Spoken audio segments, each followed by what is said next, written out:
The morning light filtered through the tall windows of Oak Creek High's advanced American history classroom, casting long shadows across rows of polished desks. 16-year-old Maya Chun sat in the back corner, her notebook open but empty, her pen frozen above the page. She'd learned long ago that invisibility was survival here, that speaking up only painted targets on your back. But today was different. Today, Mrs. Patricia Holland had assigned the essay that would change everything. "Write about someone you admire," Mrs. Holland announced, her voice saccharine sweet as she surveyed her domain. "Someone real. Someone whose life you actually know." Her eyes swept the room with practiced precision, lingering just long enough on certain students to make her expectations clear. No fantasies. No made-up heroes. Truth only. Maya's hand moved across the page almost of its own accord. She wrote about her older brother, Daniel, who'd served 2 tours in Afghanistan before coming home different, quieter, haunted by things he couldn't unsay. She wrote about the night terrors, the way he flinched at loud noises, how he volunteered at the VA hospital every weekend, trying to help others carry what he could barely shoulder himself. She wrote truth, raw and unfiltered, because that's what Mrs. Holland had demanded. 3 days later, presentations began. Maya watched as Tyler Bennett stood confidently, describing his grandfather's business empire. As Sophia Martinez shared her mother's immigration story, voice trembling with pride.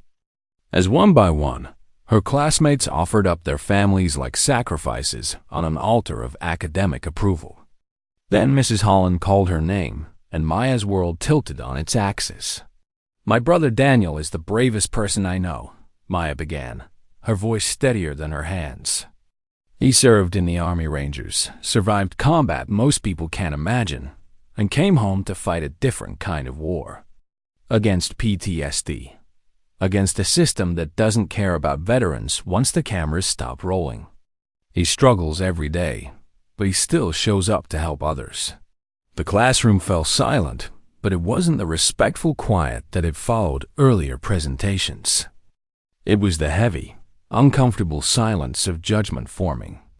Tyler smirked. Jessica Wilson whispered something to her neighbor, and Mrs. Holland's expression hardened into something cold and cruel. "Maya," Mrs. Holland interrupted, her tone dripping with condescension. "I asked for truth, not sympathy plays. Your brother works part-time at a hardware store. That's hardly heroic." She paused, letting her words sink in like poison. "Some families have real military service. My nephew is actually deployed right now. Not everyone gets to claim that honor." Maya's face burned. "But he served. He was wounded. He has medals, participation medals." Mrs. Holland cut in sharply. "Look, I understand you want to make your family sound more impressive than it is, but let's maintain some standards here. This is supposed to be about genuine achievement, not excuses for why someone couldn't make something of themselves." The room erupted in barely suppressed laughter. Tyler's smirk widened into a grin. Even students who'd always been neutral suddenly found their shoes fascinating, unwilling to meet Maya's eyes. She stood frozen at the front of the class, her carefully written essay trembling in her hands, every word now transformed from truth into accusation. "Return to your seat," Mrs. Holland commanded. "And tomorrow, bring me something real, even if it's embarrassing, even if it hurts your pride." Maya walked back to her desk through a gauntlet of stares and whispers, each step heavier than the last. She didn't cry. Couldn't cry. That would only make it worse. But as she slid into her seat, she felt something inside her shift. Some fundamental belief in fairness and justice, cracking like ice under pressure. The bell rang, releasing students into the hallway chaos, but Maya remained seated. Through the window, she could see the parking lot, the perfect suburban landscape that surrounded Oak Creek like a protective bubble. Inside that bubble, people like her brother didn't exist. Heroes were supposed to look a certain way, come from certain families, fit certain narratives. Truth was whatever Mrs. Holland decided it was. That afternoon in the cafeteria, Maya sat alone as usual. But today felt different. Today, the isolation wasn't just circumstantial. It was deliberate. She could feel eyes on her, hear her name embedded in conversations she couldn't quite make out. Tyler and his friends occupied their usual table near the windows, and when their laughter rose above the general din, Maya knew instinctively it was about her. "Hey, Chung," Tyler called out, loud enough to turn heads. "When's your brother gonna come give us a presentation? You know, teach us how to stock shelves. That's real heroism right there. More laughter." Jessica posted something on her phone, and within seconds, Maya could see other students checking their screens, grinning, adding to whatever digital humiliation was spreading like wildfire through Oak Creek's social ecosystem. She wanted to disappear, to somehow erase herself from existence. But her body betrayed her by staying solid, visible, vulnerable. The rest of the day passed in a blur of sideways glances and whispered comments. In chemistry, her lab partner accidentally knocked her notes onto the floor. In gym, she was picked last for teams, as always, but this time accompanied by exaggerated sighs and eye rolls. By the time the final bell rang, Maya had been reduced from a person to a punchline. Her truth transformed into a lie she could never take back. She found her brother that evening in their apartment's tiny living room, staring at nothing in particular. Daniel looked up when she entered, and something in her expression made his jaw tighten. "What happened?" Maya tried to explain, but the words came out broken, fragmentary. Mrs. Holland's cruelty, Tyler's mockery. The way everyone had turned on her simply for telling the truth about someone they decided wasn't worth honoring. Daniel listened in silence, his hands clenched so tight the knuckles went white. "She said you weren't really a hero," Maya whispered finally. "Said your service doesn't count. That I was making excuses for you." Daniel closed his eyes, and for a moment, Maya feared she'd said too much, pushed him back into the dark places he fought so hard to escape. But when he opened them again, there was steel there. A glimpse of the soldier he'd been before the war took pieces of him. "She's wrong," he said quietly. "But that doesn't matter right now. What matters is that you stood up and told your truth." That took courage, May. More courage than most people will ever have. "It didn't feel brave," Maya admitted. "It felt like I made everything worse." Daniel pulled her into a hug, and she felt his heart beating steady and strong. Courage never feels the way you think it will. Trust me on that. But courage, Maya was learning, wasn't enough. Not at Oak Creek High, where power dynamics were carved in stone, and challenging them only ensured your destruction. The next day proved that lesson in ways she hadn't imagined possible. When words became weapons, morning arrived too quickly, dragging Maya from fitful sleep into the harsh reality of another school day. Her phone buzzed incessantly with notifications she refused to check, knowing they contained nothing but poison dressed as teenage humor. She dressed slowly, deliberately, as if moving carefully enough might somehow make her invisible again. Oak Creek High loomed ahead, its brick facade gleaming in the early light. Maya had once thought it beautiful, this school with its manicured lawns and state-of-the-art facilities. Now it looked like a prison, its walls designed not to keep people in, but to keep certain people out, to maintain the carefully constructed hierarchy that defined everything within. Her locker was in the main hallway, surrounded by the constant flow of students rushing to class. Maya approached it cautiously, aware of the sudden quiet that fell over nearby conversations. She spun her combination lock with trembling fingers, and when the door swung open, her breath caught. Someone had taped a printed meme inside, a crude photoshopped image of Daniel in his army uniform. Except the uniform had been changed to a hardware store apron, with the caption "Stolen Valor in bold red letters. Below it, someone had scrawled, "Liars get what they deserve." Maya's hand shook as she ripped the paper down, but the damage was done.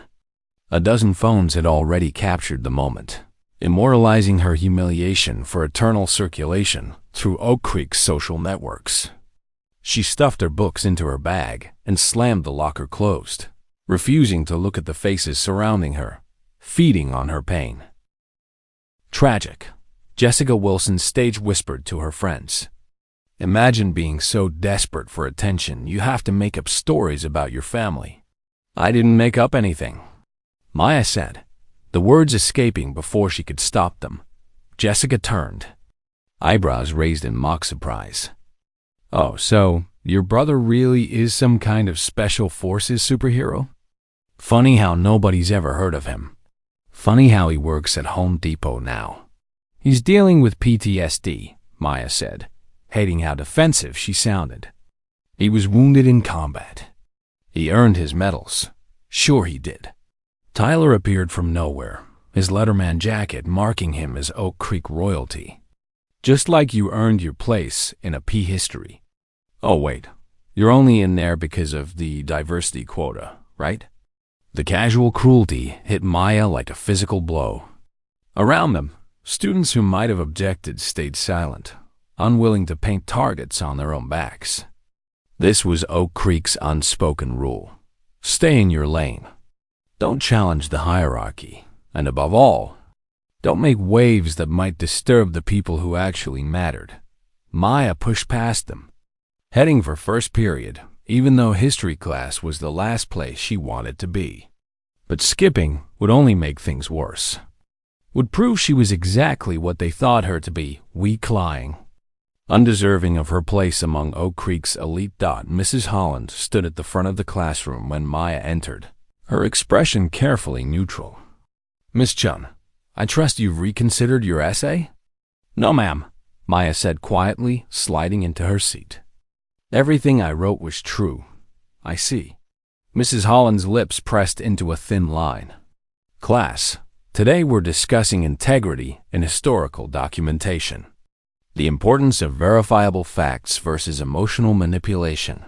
Her eyes found Maya. Some people confuse the two. They think passion justifies falsehood.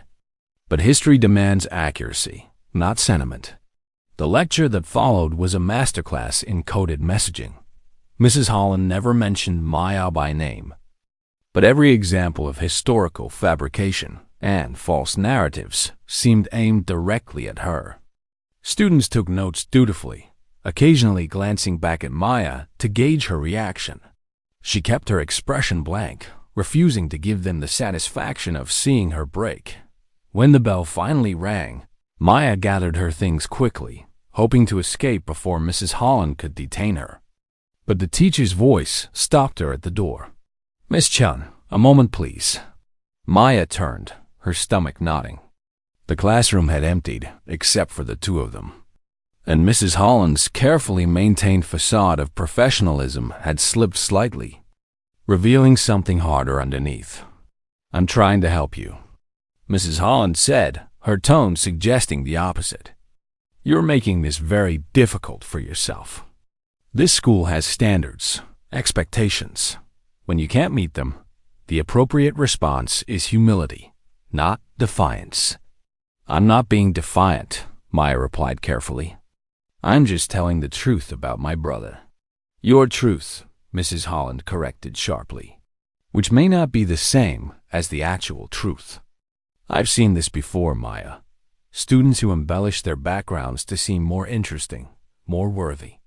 It's understandable, given your circumstances. But it has to stop. The implication hung between them, toxic and unmistakable. Maya's circumstances, her family's modest income, her scholarship status, her very presence in a school designed for people who didn't look like her or come from where she did. Mrs. Holland was offering her a choice. Accept your place, or face the consequences.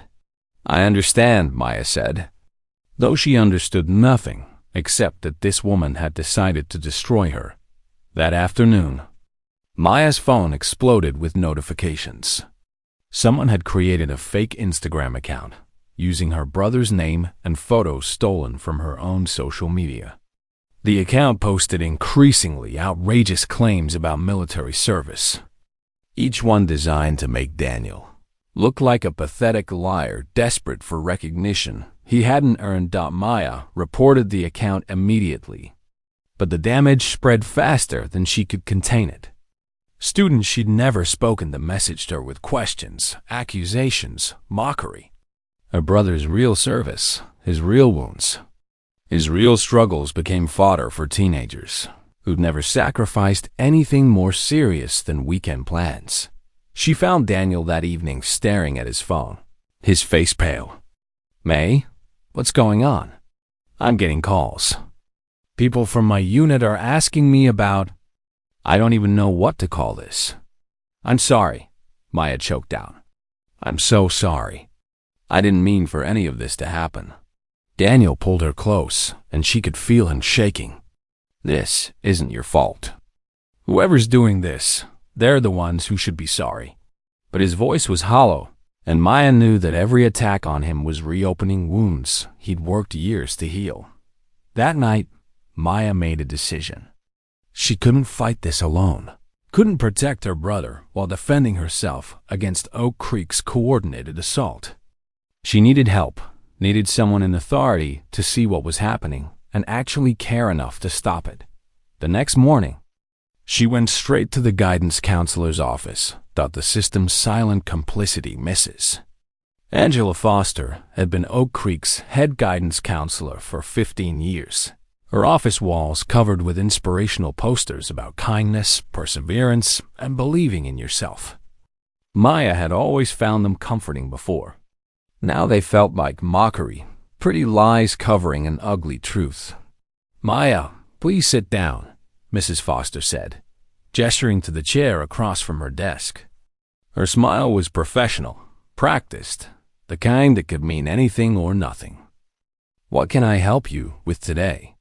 Maya had rehearsed this conversation in her head, but now the words felt inadequate, too small to contain everything that was happening. She started slowly, explaining the essay, Mrs. Holland's public humiliation, the locker incident, the fake Instagram account. With each detail, she watched Mrs. Foster's expression for signs of recognition. Outrage, the kind of adult intervention she desperately needed. Instead, Mrs. Foster listened with calm neutrality, occasionally jotting notes on a legal pad. When Maya finished, the counselor set down her pen and folded her hands.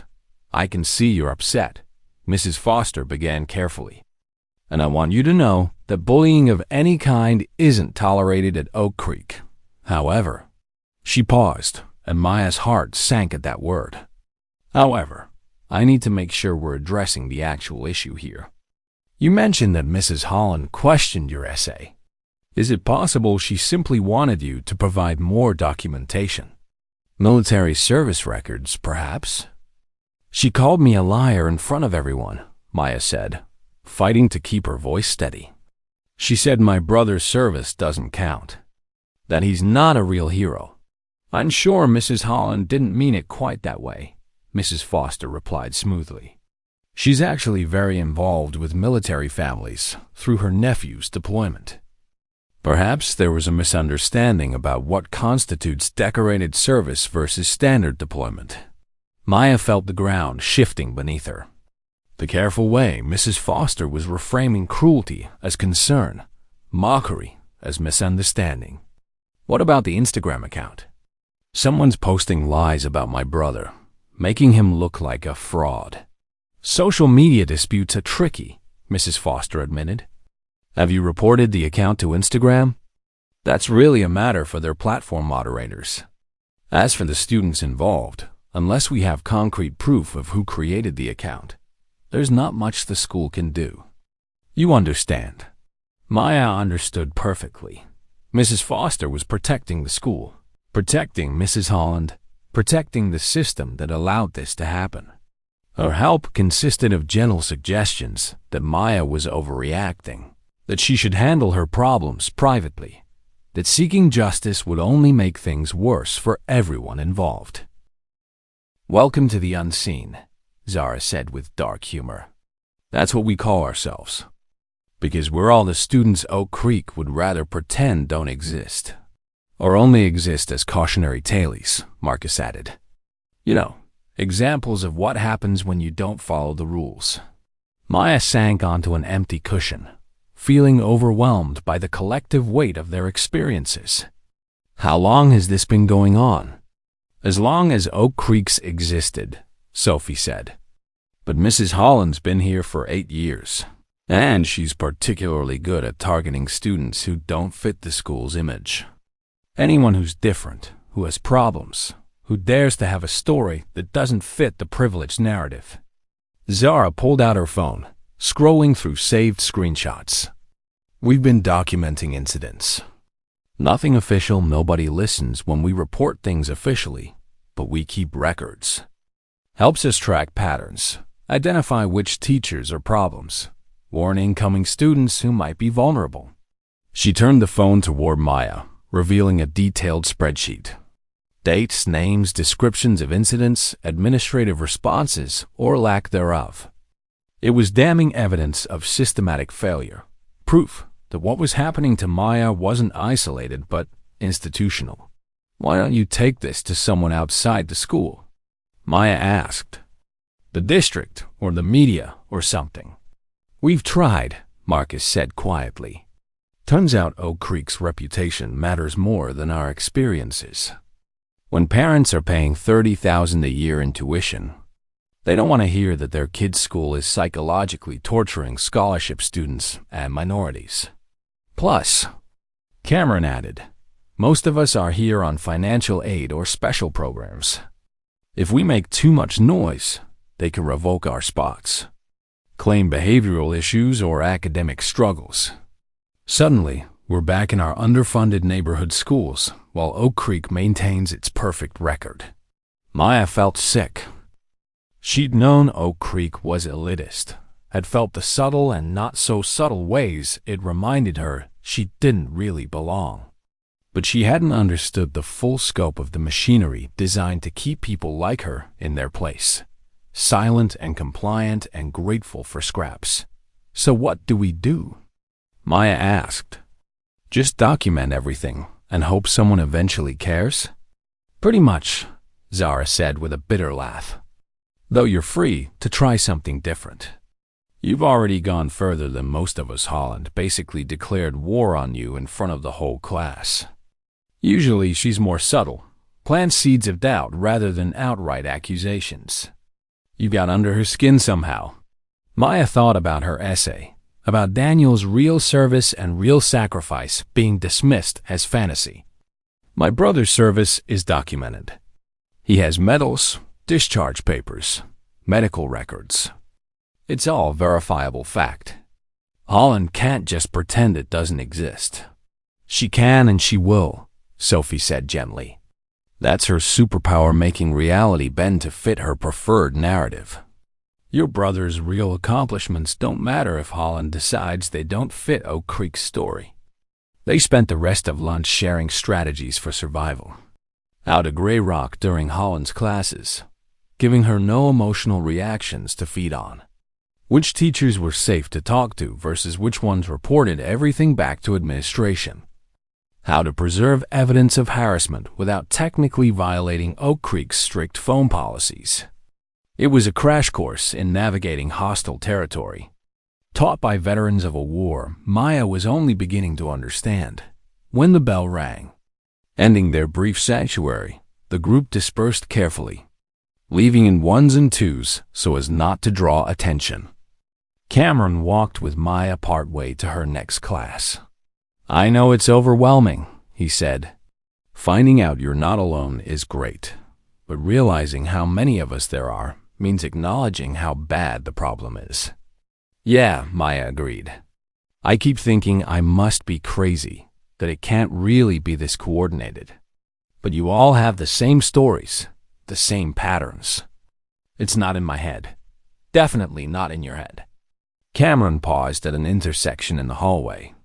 "Question is, What are you going to do about it? Because you're at a fork now. Either you learn to survive like we have, keep your head down and count the days until graduation, or you fight back. But fighting back means accepting you might lose everything. Maya watched him walk away, his words echoing in her mind.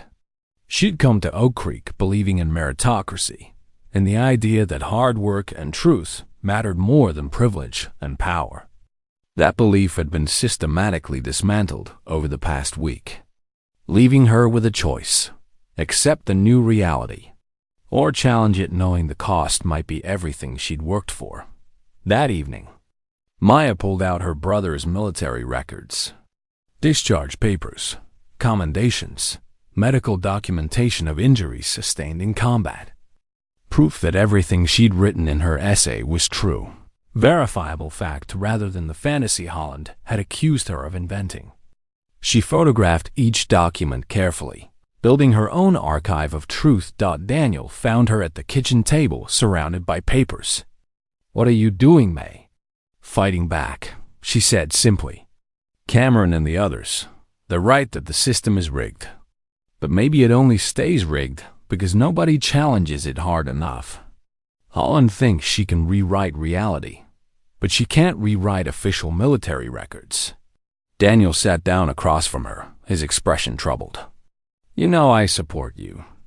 But May, I need you to think about what you're risking. Your scholarship, your future at Oak Creek, maybe even your chances at college if this follows you." "I know," Maya said.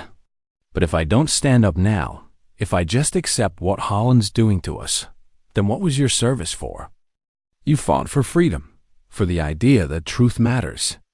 How can I honor that by staying silent when someone tries to turn your sacrifice into a lie?" Daniel's eyes filled with tears. He blinked back quickly. "When did you get so brave?" "I learned from the best," Maya replied, reaching across to squeeze his hand. She spent the rest of the night preparing, not just documenting her brother's service, but gathering evidence of Holland's pattern of behavior from the unseen's archives, building a case that went beyond her individual grievance to show systematic abuse targeting vulnerable students. If she was going to challenge Oak Creek's machinery, she needed to expose not just one teacher's cruelty, but the institutional structure that enabled and protected it. By midnight, Maya had assembled a comprehensive file. Testimonies from current and former students. Statistical analysis showing disparate treatment of scholarship students versus full-pay families. Documentation of unreported incidents and administrative whitewashing. And at the center of it all, her brother's service records incontrovertible proof that Patricia Holland had deliberately chosen cruelty over truth. Tomorrow, Maya would take all of it to Principal Harrington. Not Mrs. Foster, who'd already proven herself complicit, but the top of Oak Creek's power structure. She'd force him to acknowledge what was happening under his watch, to choose between protecting his teachers and protecting his students. It was a gamble that could backfire spectacularly. But Maya had already lost her anonymity, her peace, her naive faith in institutional justice. She had nothing left to lose except her silence. And silence had never protected anyone.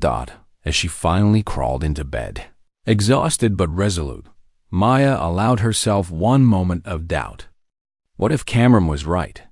What if fighting back only got her crushed more thoroughly, made an example of to warn future students against standing up?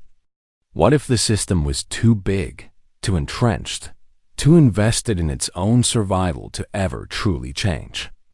But then she thought about Daniel, about the way he'd rebuilt himself piece by piece after the war destroyed him. About the other veterans he helped at the VA hospital, finding purpose in service even after everything had been taken from him.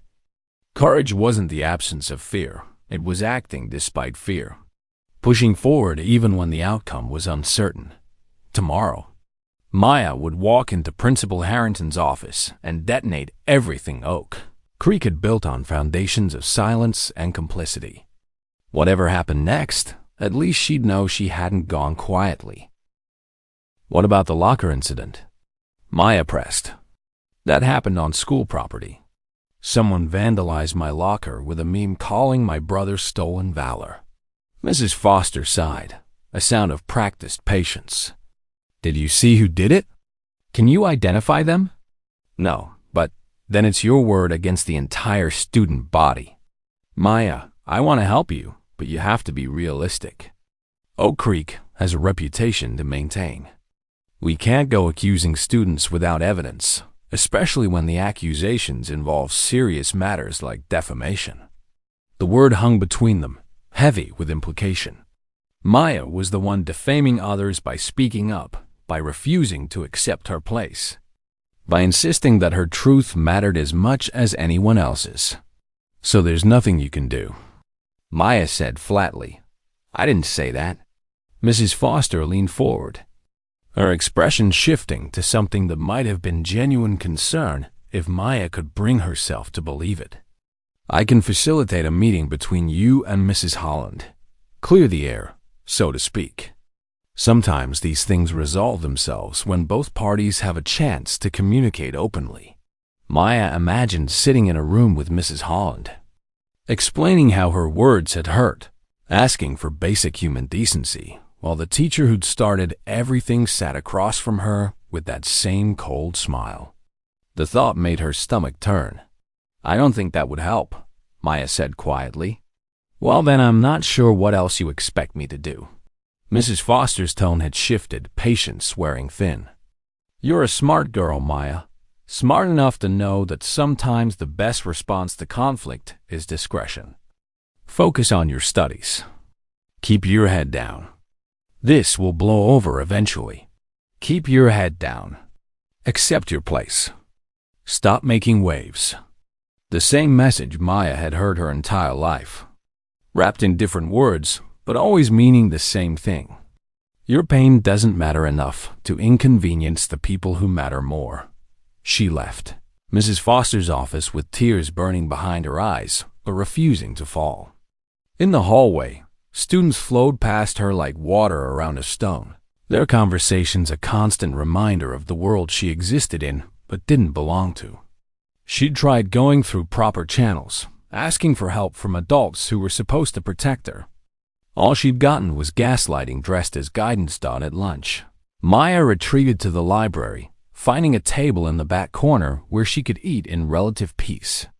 But even here, Oak Creek's social hierarchies followed her. She could hear Tyler and his friends at a nearby table, their voices deliberately loud enough to carry. Did you hear? Chun went crying to Foster this morning. Can you imagine? Help me. Help me. People are being mean about my fake hero brother. Tyler's mimicry was cruel but effective, capturing Maya's desperation and transforming it into comedy. What did Foster say? Jessica asked, equally loud. Probably told her to shut up and stop embarrassing the school. I mean, seriously, if you're gonna make stuff up, at least make it believable. Special Forces soldier working at Home Depot? Come on. Their laughter echoed through the library's supposedly quiet space. The librarian, Mrs. Patterson, glanced their way but said nothing. Another adult who saw the bullying and chose institutional peace over individual justice. Maya stared at her sandwich without eating it, her appetite gone. She'd been naive to think reporting to Mrs. Foster would change anything. The system wasn't broken. It was working exactly as designed, protecting the powerful and punishing anyone who dared challenge the established order. Her phone buzzed with a text from an unknown number. Just stop. You're making this worse for everyone. Then another.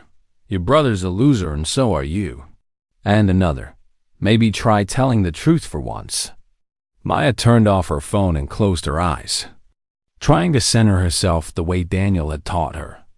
Breathe in for 4 counts. Hold for 4. Breathe out for 4. Find the stillness beneath the chaos. But stillness was impossible when the chaos had consumed everything, when even the adults who were supposed to help had joined the mob. That evening, Daniel found her sitting on their apartment's fire escape, staring at the city lights below. He didn't ask what was wrong. He could read her pain in the slope of her shoulders, the way she hugged herself against the cold. I went to the counselor, Maya said finally. She basically told me to shut up and take it. Daniel was quiet for a long moment. I'm sorry, May. I know what that's like. After I came back, before I got treatment, I tried talking to my commander about what I was going through. He told me to man up, that real soldiers don't complain. Took me 2 more years and a lot more damage before I found someone who actually listened. How did you survive it? Maya asked. How did you keep going when everyone acted like your pain didn't matter?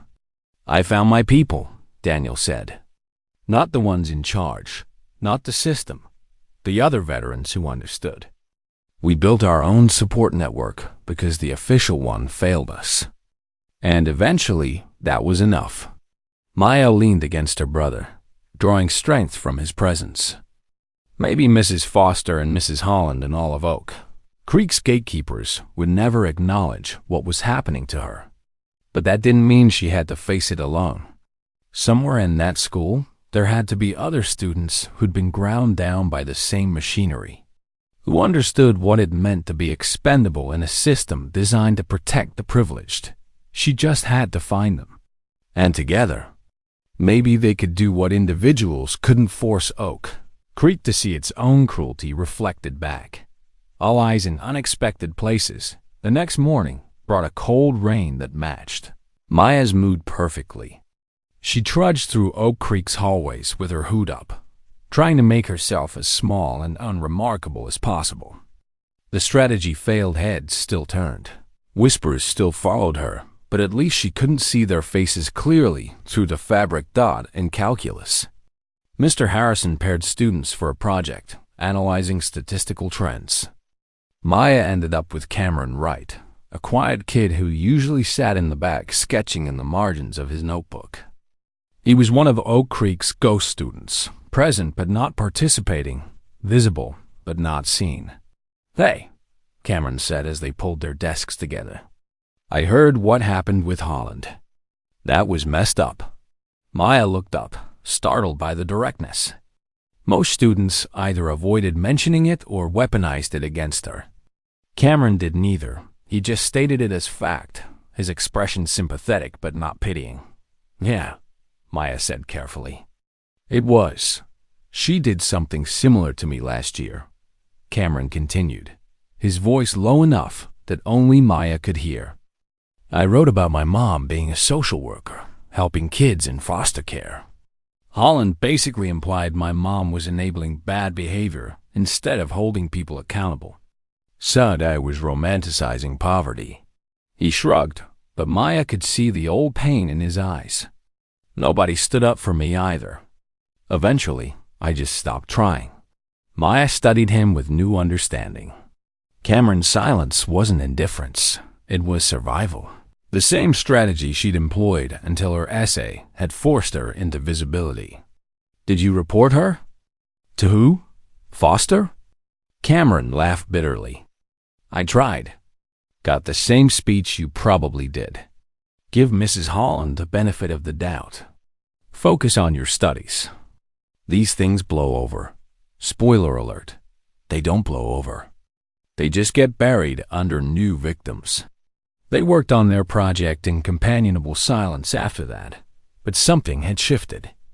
Maya had found someone who understood, who carried similar scars, who knew the precise shape of Oak Creek's particular cruelty. When the bell rang, Cameron hesitated before leaving. There's a few of us, he said quietly. Students who've had run-ins with Holland or other teachers. We meet sometimes in the art room during lunch. 4th period. You should come. Before Maya could respond, he was gone, disappearing into the hallway crowd with the practiced ease of someone who perfected invisibility. She stood there for a moment, processing this unexpected invitation. A group of students who'd been targeted by Oak Creek's institutional bullying, who'd survived and found each other. The idea felt both hopeful and heartbreaking. That there were enough of them to form a group meant the problem was systemic. Undeniable. That afternoon during fourth period lunch, Maya slipped away from her usual library hiding spot and made her way to the art room. It was located in Oak Creek's oldest wing, past the auditorium and down a hallway most students avoided. The door was propped open, and inside she found a dozen students of varying grades sitting in a loose circle on paint-splattered floor cushions. Cameron looked up when she entered, offering a small smile. "Everyone, this is Maya. Maya, everyone." They went around the circle with brief introductions. There was Zara Johnson, a senior who'd been suspended for causing disruption after reporting a teacher's racist comment. Marcus Chen, no relation to Maya, whose essay about his father's undocumented immigration had been flagged as politically inappropriate. Sophie Martinez, who'd been told her discussion of religious discrimination was too sensitive for class discourse. Each student carried their own story of being silenced, punished, or humiliated for stepping outside Oak Creek's narrow definition of acceptable narrative.